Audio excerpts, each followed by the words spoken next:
Alright guys, welcome back to the Intel Extreme Masters World Championship as we now get into game number 4 in our best of 5 series between CJ Enters's herO and YoYo Wolf's Flash San. Flash Wolf San, that's the one. It's happening again. herO. No, I'm not talking about that. herO, a guy who's one of the favorites to win it all, in my opinion. He's on the verge of elimination. He's down by 2 maps. He's down 1-2. He has to win the next 2 maps to be able to make it. There is no room for mistakes here. There really isn't. And no, actually, no. You won't. Never. What am I saying? herO, like, there's no room for mistakes for San, basically. Yeah. That's what you're saying. This is Yonsu Talk about a brain fog. for map number 4, as herO is looking devastatingly good. Very, very difficult for him to for San to deal with.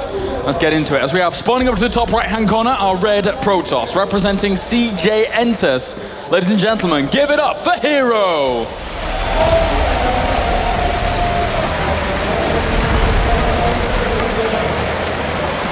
And down to the bottom left-hand corner, our blue Protoss, representing YoYo Flash Wolves. Give it up for San. It's funny how I can't register that he actually won that game. It was... If anybody asks me, I'm like, he lost that game. It's mind-blowing. You don't win those situations. You don't. Oh. And we've seen absolutely insane comebacks yesterday in 2 of the series. And no, again, he's... if he keeps doing this, I'm going to have heart palpitations, man, right? Like, all the way through the tournament. Yeah. I can't do this, man. All right.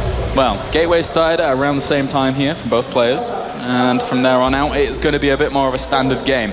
While San is trying to scout out any proxies in his main base, he's taking no chances whatsoever. He knows that this is his last shot, his last lifeline in this series. I was going to say, herO doesn't seem to be checking for proxies, but I guess he did just a little bit late. Just not right after his gateway, but he's doing it at least a minimum.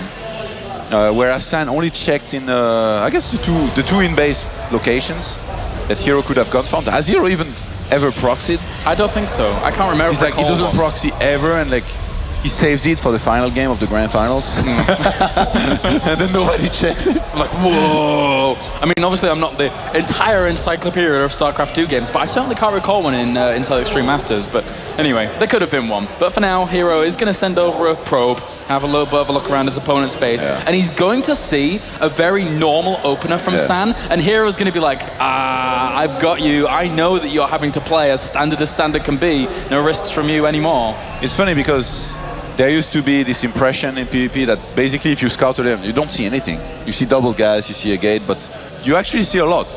And by that I mean, you can see if there is a second pylon missing in your opponent's base, you can see if he starts the mothership core, you can see if he has a second gateway, and you basically need to leave at the last second, just before those units come out, and you need to time them well. Now herO is someone that unit started on the gateway, he knows exactly when he has to get out. He sees that the mothership core started, he knows exactly that his opponent spent at least 150 in gas, because nobody will make a zealot at this point. Very, very cute there. Throwing that Twilight Council down as soon as that probe leaves, because he had to leave because of the Stalker timing, of course. I think there's any chance herO might go for like a 3 gateway pressure with 3 Stalkers, mothership core, and proxy pylon. I guess he has a probe across the map. That would make sense. Yes, that's good too. That Stalker of San is going to do what it has to do when it comes out and check the watchtower to see if anything's coming, to see the probe there. And I really like the scouting of San. He's checking the top left-hand side with his mothership core. He sneaked a probe out, by the way. This is not going to be found on the top left-hand side by herO. San knows he's about to be under attack. He starts the Dark Shrine. And he's going to have Photon Overcharge in a while, so he's not going to have it if herO was to attack here very quickly, but having enough Stalkers to defend, he's going to be in a good position. Yeah. herO, do you think he realizes what he's up against just by seeing the amount of units that are there? I don't think so. I think it's really hard to read into, right? What did you just say? I think, well, do you mean because he didn't see a sentry or something like that? Then he's like, where's all the gas gone? It's herO, man. Of course he's going to realize he's up against DTs and get detection. Oh, he's clairvoyant. That's what I mean. I see. And he's going to have to realize very soon, by the way. this is getting scary. He didn't start a robo yet. Yeah. Dark Shrine is a few seconds, 45 seconds from finishing. There is a pylon inside the main of herO. Uh-oh. Inside of his main. Oh, and the Photon Overcharge is going to push them further and further away from that Dark Shrine, making it a whole lot harder to spot. Good micro there from being able to catch that Stalker, and then Time Warp in tandem with that gets himself another one. This is There crazy, is a though. pylon inside of his main, and he's not realizing it. He starts the robo. The Dark Shrine is 10 seconds away from finishing. Well, I see that probes. uh-oh, this is going to get really, really sticky. It's like you can't... Normally you would have your Stalkers on the ramp to block off a Dark Templar from getting in, but he's just warping them straight into the main. This is really, really bad for herO. Couldn't he actually just focus down the robo facility if he wanted? Yeah, he can do anything. He can even kill the Nexus probably before this is defended. At this point, I think herO's lost, and I know I've said this before and I came out to be wrong, but it's going to be so hard for him to deal with this. He's going to have to run around a lot. He loses so much mining time. Behind his sand does any follow-up kind of attack, he basically ends the game easily. And herO, as expected, he's making most of the situation. It's funny how, like, out of this disastrous situation, he always makes the most of it. He just moves out with his probes, he's gonna dance around until he has an observer, and he's somehow not gonna leave the game and stay in it. Good placement on these Stalkers as well to block them out. In the previous game, I said that he was very far behind, and if he won, I would be very surprised, but not enough for a race switch. And this is again one of the situations where I think he's quite far behind, but he's not completely out of it. And I really thought this was going to be worse. And you know why? Because I expected San to warp in 2 or 3 DTs. Exactly. And then he could have done what you said. But he made only 1, which I'm actually really surprised about. Yeah, I was quite surprised we're only 1 Dark Templar as well. 1 Dark Templar has a bit of a harder time really executing what we were mentioning, but he's got 8 worker kills. And behind that, he's at 28 to 23. Yeah. So herO did catch up a little bit off the back of that and saved a good portion of his workers, let's not forget. It really feels like San was scared to commit everything to this.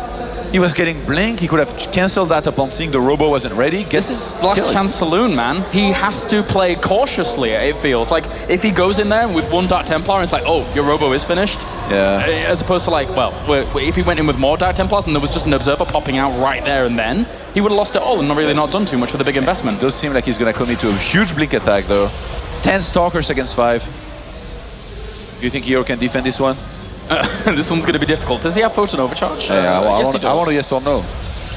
I want a yes or no. You want to? Oh, okay. Well, yes, with Photon Overcharge for now, especially since he has an Immortal as well. But he will lose that Mothership core. This buys him a lot of time, though. If he gets the second Immortal out, he should be okay for a little bit. Yeah, this is... He's going to be able to... Definitely going to be able to get it as it's about to go. You think he goes for a 3rd one? Could go for it, but that means he would have less mobility, and if he's up against a lockdown, it's going to be very hard for him to go down the ramp. Yeah. But San's committing everything he has to it. No! He finally evacuates. Oh, blinks forwards to pick off that remaining one. Oh, and he got the Observer as well. A nice pickup. It's so funny how San was going to commit to this, then he saw the second Immortal, he's like, oh god!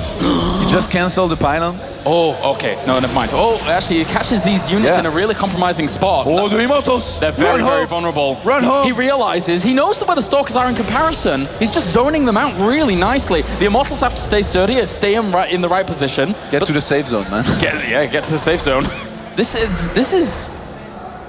These Stalkers are just in no man's land. They have nothing to do right now. Stalkers blinking everywhere, man. This is Son Goku versus Vegeta here or something. Flying around in all those rocks and blowing things up with Super Saiyan Kamehameha. Well, I don't think Stalkers are quite as strong with Kamehameha, but... San has quite a scary Stalker count. 16, 14 for herO, who has 2 Immortals. He's gonna pull probes! Really weird engagement. He actually needs to blink up onto the high ground with his previous Stalkers. There we go, and he does. Wow, herO is really scared right now of this attack. I'm quite shocked he pulled this many probes. And he has a proxy pylon on his opponent's natural. He's going to be able to spot that Nexus as it starts, as it does look like San wants to go for a Nexus. And there's the one Zealot warping in. Oh, the Kailar Zealots. Ooh. There it is. Ooh. We've nicknamed it. Look at him going for it. He's like, oh no, but there's 2 sentries there. Can he micro against it? And by the way, herO is a little bit behind on walkers, and he's gone for an additional Force Gateway. You think he commits everything to an attack? Oh no, he's set to proc to his natural, yeah. So I think he's just looking to poke with those units.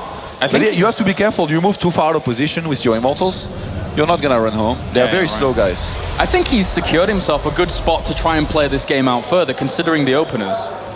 Zealots and a sentry ready for Sand. I don't think herO should move up that ramp. No. Oh, I think he's gonna go for it. This is a mistake. If the Immortals get caught on the wrong side, oh, it's actually squeezed on through there. That was not expected, but there you go, it falls down.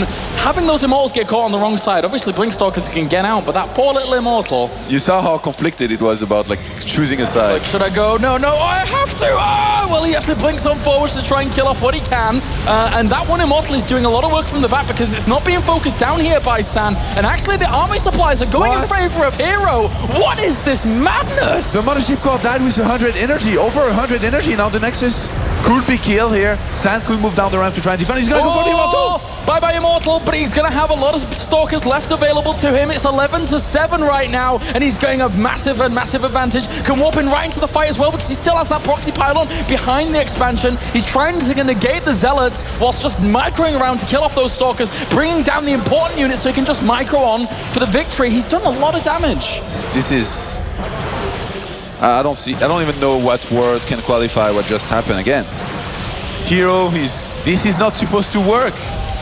I'm sorry, what you're doing is not supposed to work, but it does, because you're too good. Look at him nodding. He knows he's in a good spot. He knows that this is actually winning him the game if he just continues on, if he micros well, if he blinks on back, kills off the Zealots. The probes come off the line for San. Once again, absolute desperation, having to hold on against herO here, who flips the switch. He turns it on. He goes for the kill. An absolute killer move, trying to kill off the rest of these Stalkers. Crazy stuff. 60 supply to 37 now, and San is probably in complete disbelief. This could have been 3-1 for him. Yeah, it could have been. But right now, it's just not. Everything is going herO's way. The Stalker count is going his way. Even behind this, the economy is going his way. herO is pushing back the remaining Stalker count. GG! herO, after an amazing series, is able to take it 3-1.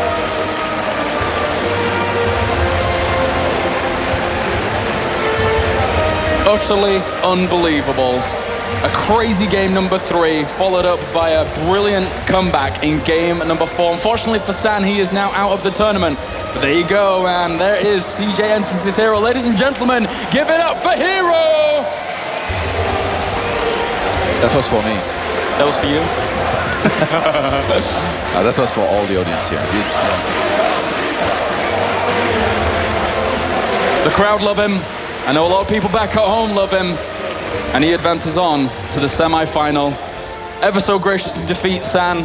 He showed a great performance, but when you run up against herO in PvP, sometimes doesn't go too well. What do you make of it, Todd? I don't even know, man. This is ridiculous. He's winning games he should not be winning. This attack, he clearly should not attack. There was a sentry ready, that Immortal got pushed in, and San was blinking correctly. And you know, when you're defending here, also you warp in a bunch of Zealots to help and tank, you blink correctly, you're gonna do well.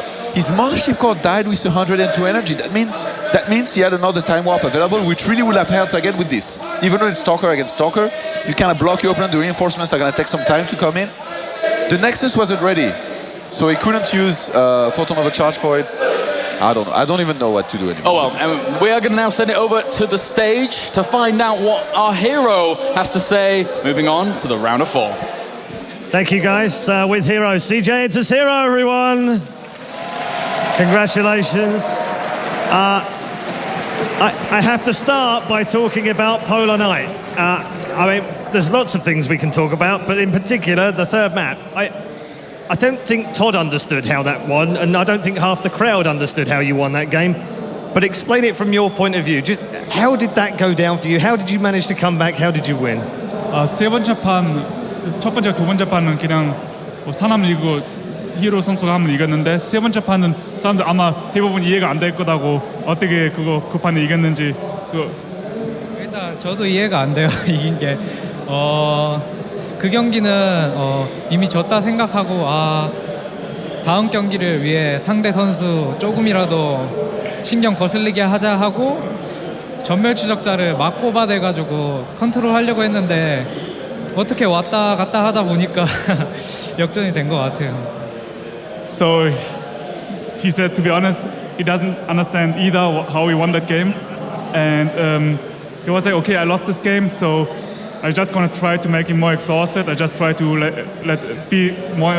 make the game longer, and but at the end it went like back and forth, and then somehow he was winning. So like he didn't understand it himself. Okay, well that's very honest of you. The fourth and final map again. You seem to have this resilience. I don't know what the Korean word for it is, but I'm sure we're going to hear it in a moment. But what is it about you that just never gives up?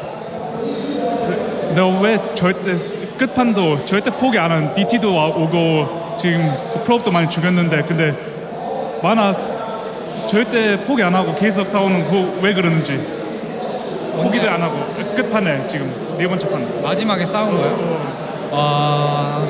그거는 일단 상대분이 뽕뽑기를 하셨는데 제 병력이 밖에 나가 있는 상황이라 좀 당황하긴 했는데 제가 불멸자가 2개가 있기 때문에 그 병력만 잘 돌아올 수 있다면은 그 싸움은 이길 수 있을 거라 생각하고 있었어요. So at the last map when he actually had this stalker like misposition but he was sure that he could win the fight because he had 2 immortals out, and if he can get his stalkers back to the army, he was like sure, okay, if I just get this set up right, then I should win this game. So okay, what is it about the Intel Extreme Masters that seems to light you up? Because you've been great in Pro League, you're in GSL round of 8, but until you came to a foreign tournament, we didn't really know much about you as the CJNTS herO. But Intel Extreme Masters, you have a record right now which reads 15 wins, 1 loss, 2 titles. What is it about Intel Extreme Masters? 요즘 해외 대회 IEM 처음 나오기 전에 대부분 아마 너 누군지 잘 몰랐었고 근데 나와서 IEM 2번 우승하고 15승 1패인가 이때까지 15승 1패인데 왜 IEM 올 때마다 이렇게 잘하는지 무슨 이유가 뭔지 그거 이유는 딱히 모르겠는데 그 전에 해외 대회는 다 졌었는데 IEM은 예선부터 다르더라고요. 예선부터 뭔가 그냥 잘하는 선수도 쉽게 이겨지고 그냥 느낌이 계속 좋은 것 같아요. IEM은. So he doesn't know why he's doing good in IEMs because actually at other foreign events he doesn't do that well, but when he actually started playing IEM, playing the qualifier, it felt different. He just beats actually good players kind of easy and just advance, and he thinks like just IEM fits him really well and he can play like his best games. Okay, last question for you. What is it like playing in front of a tremendous crowd like this and hearing them chant your name? 요번 아파트에서 크라우드 사람들 정말 많잖아. 여기 앞에서 게임하는 거 기분 어떤지. 그리고 이름도 부르고 하는데. 일단 첫 경기 할 때는 많이 긴장한 모습 보였는데 지금 뭐 날라왔다. 지금 이 분위기에 열광적인 분위기에 적응하고 있고 즐기고 있어서 잘 되는 것 같아요. 그리고 지금 적응을 끝마쳤기 때문에 저를 응원해 주시는 팬분들은 제가 우승하는 과정을 즐겁게 지켜봐 줬으면 좋겠어요. So it's like at the first game he was quite nervous and stuff, but because it's like an amazing crowd and so many people here, and he can hear people shouting his name and like cheering for him and stuff, and he's really happy about it, and he hopes that the people just keep cheering for him and he will give his best to win this tournament and at the end. I'm sure they will. Ladies and gentlemen, CJNTS herO. And with that, we'll head back for the thoughts of our analyst panel with Jeff.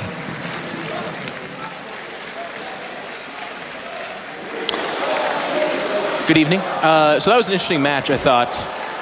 The comeback of herO, he did it again. He did. How did he do it, though? That was a little bit crazy. No, seriously, Apollo, how did he do it? I don't know. He doesn't know. Todd doesn't know. Do you know? Does Red Eye know? No, I don't know. Should we ask herO if he knows? He doesn't know. He doesn't know. So how do we know? That's all I got. No, but seriously, so fantastic PvP series. Yeah, it was really good. The proxy gates, of course, are a little bit anticlimactic. Although I will note, it's kind of funny. Usually when that happens, the guy just kind of leaves. herO stuck it in there and was just down like 5 probes. And then he didn't come back from that, but he was really just kind of down 5 probes and behind with no warp gate tech. No units. He just kind of survives. Yeah, it's hard to kill this guy, that's for sure. And we saw that against Hyun as well. He won't give up. So true. You have to really kill him. You need to put silver bullets in your gun before you fight this guy. Do you think he wins the whole thing or can win the whole thing? No. Well, both Dan and I, we thought San was going to win that series. Yeah. You still don't think so? He's not going to win the whole thing? Who's his roadblock? These are too close. These matches are too close, and he actually should have lost against Hyun. He should have lost against Son there in that third game. So. Oh, no, Dan and I talked it through, actually. Because of game number 3, what should have happened is San wins. Yeah. The mental mindset there is the confidence and the momentum, so he actually goes on to win the series. So as far as predictions go, Dan and I still got that correct. We're pretty sure. Yeah. Yeah, we picked San to win. I won that one, though. I picked Technically, herO is the guy that advances, but San did win the series. Yeah, it's kind of like the Revival Jakji one. Technically, Jakji did that's advance. true. Wait a minute. Yeah, he did technically, but we picked Revival then. That one I agree with. This one not so much. Sorry, guys. Interesting. So Claris picked with you as well, didn't he? That was our downfall. That was where I got a little worried at the very beginning. Yeah, it was like, hopefully Claris with us. I was like, well, all right. But let's talk a little bit. So you don't think herO's going to go further? What match is this set up, by the way? Who's he got next? The winner of the next game, which is Deer Polt. Yes. Deer Polt. Yes. And I think that if he plays against Deer, he's gonna. I think he'll lose that. But I'm not sure. I mean, he could win still. This point in time is getting weird. This is getting hard. Imagine if herO did win, and every round he played, Dan's like, yeah, he should lose. And he just goes and wins the whole thing. Eventually he's going down. We're just going to doubt him the whole way until he wins his third one. I go back to GSL, I'm like, he's definitely losing this round. And then he's definitely losing this round. The finals, there's no way he's going to win the finals. And then after he wins, you're like, well, next tournament, guys, he's so screwed. No, but herO's put on an amazing performance. That was an awesome PvP series. We were over here, like, we actually lost our minds a little bit with the casters. I could not believe he came back from that. It was really exciting.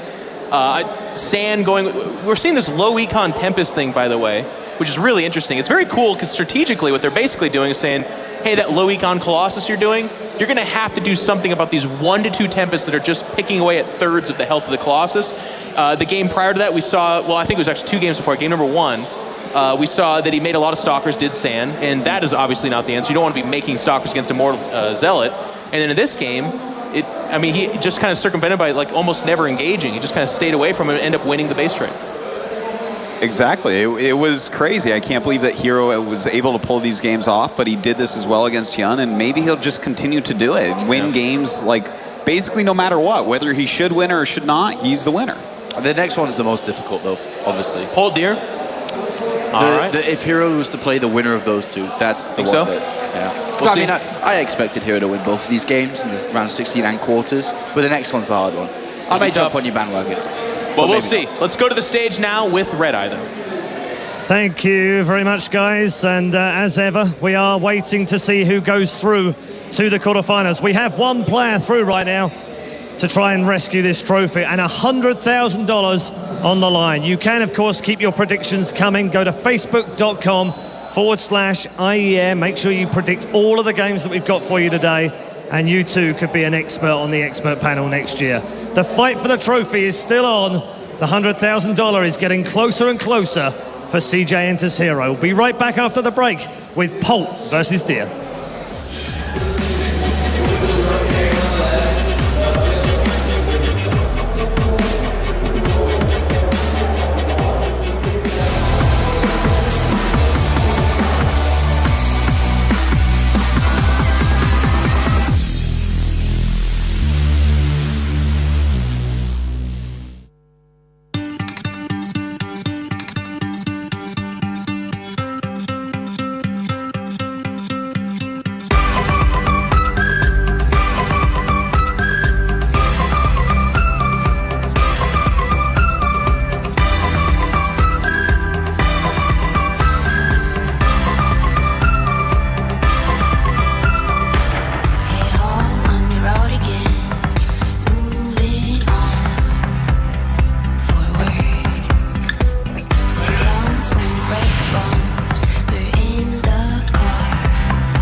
this out.